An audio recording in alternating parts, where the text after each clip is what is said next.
उसमें महत्वपूर्ण यौगिक का सूत्र, इसमें 1 से लेकर 8 तक जो सूत्र है ये सब सोडियम का यौगिक है। इसमें पहला दोनों में से परीक्षा में कोनो एगो पूछेगा, ठीक है? दोनों को बढ़िया से याद कर लेना। Na2CO3 × 10H2, इसको कहते हैं धोवन सोडा, इसी को कहते हैं धोने वाला सोडा, इसी को कहते हैं वॉशिंग सोडा। इसी का रासायनिक नाम होता है सोडियम, क्या कहते हैं, सोडियम कार्बोनेट। 2 नंबर में NaHCO3, इसको कहते हैं खोने वाला सोडा, या इसी को कहते हैं बेकिंग सोडा। मतलब इसी को कहते हैं खोने वाला सोडा, इसी को कहते हैं बेकिंग सोडा, या इसी को कहते हैं बेकिंग पाउडर। इसका रासायनिक नाम होता है सोडियम बाइकार्बोनेट। 3 में आता है NaCl, जिसको कहते हैं नमक, रासायनिक नाम होता है सोडियम क्लोराइड।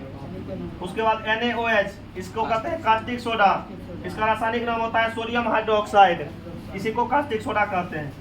Na2SO4, इसको कहते हैं रॉक साल्ट, इसका रासायनिक नाम होता है सोडियम सल्फेट, इसको रॉक साल्ट कहा जाता है। Na2CO3 युवा सोडियम कार्बोनेट, इसी को कहा जाता है सोडा एस, ठीक है? सोडा एस का मतलब Na2CO3। और बाद Na3AlF6, ये क्या कहते हैं, ये क्रायोलाइट का फार्मूला है।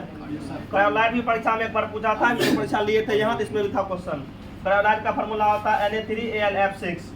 उसके बाद Na2B4O7 × 10H2, ये बोरेक्स का फार्मूला हो जाता है। 1 से लेकर 8 तक जो भी लिखाए थे ये सब क्या कहते हैं, सोडियम का यौगिक था, सब में सोडियम था। आगे लिखाते हैं, आगे लिखो। देखो इसमें 9 से लेकर 14 तक इसमें जो भी यौगिक है सब कैल्शियम का यौगिक है, और परीक्षा में बार बार पूछा जाता है। इससे पहला CaO, इसका रासायनिक नाम हुआ कैल्शियम ऑक्साइड। इसी को है ना, इसी को कहते हैं चूना, इसी को कहते हैं कली चूना, या इसी को कहते हैं बिना बुझा हुआ चूना। जो चूना मार्केट से ला मतलब सीधे कीन करके लाते हैं उसको चूना, कली चूना या बिना बुझा हुआ चूना कहते हैं। इसका फार्मूला CaO होता है, रासायनिक नाम हुआ कैल्शियम ऑक्साइड।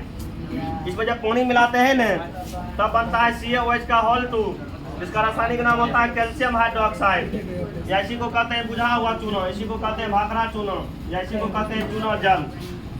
उसके बाद CaCO3, इसको कहते हैं संगमरमर, इसी को कहते हैं चौक, इसी को कहते हैं चूना पत्थर, इसी को लाइमस्टोन भी कहा जाता है। अब देखो CaSO4 × 2H2O, ये क्या कहते हैं, ये हुआ जिप्सम। और जिप्सम का प्रयोग जो होता है प्लास्टर ऑफ पेरिस बनाने में या सीमेंट उद्योग में किया जाता है। जिप्सम से ही बनता है प्लास्टर ऑफ पेरिस। जब जिप्सम को 120 डिग्री सेल्सियस पर गर्म करते हैं तब प्लास्टर ऑफ पेरिस बन जाता है। CaSO4 × देखो जहाँ 2H2O है तो जिप्सम, यहाँ हाफ कर देंगे, 1/2 मतलब 1/2 H2O कर देंगे तो हो जाएगा प्लास्टर ऑफ पेरिस। इसको शॉर्ट में POP भी कहते हैं, POP का मतलब प्लास्टर ऑफ पेरिस होता है। उसके बाद CaOCl2, इसको विरंजक चूर्ण या ब्लीचिंग पाउडर कहते हैं। इसको कहीं कहीं से भी लिखा जाता है CaOCl इंटू बगल में Cl, ऐसे करके भी लिखा जाता है। CaOCl2 को ऐसे भी कहीं कहीं मिलेगा CaOCl फिर इंटू Cl, तो दोनों का मतलब होता है विरंजक चूर्ण, या इसी को कहते हैं ब्लीचिंग पाउडर। तो ये सब कैल्शियम का यौगिक था, इतना को याद कर लेना।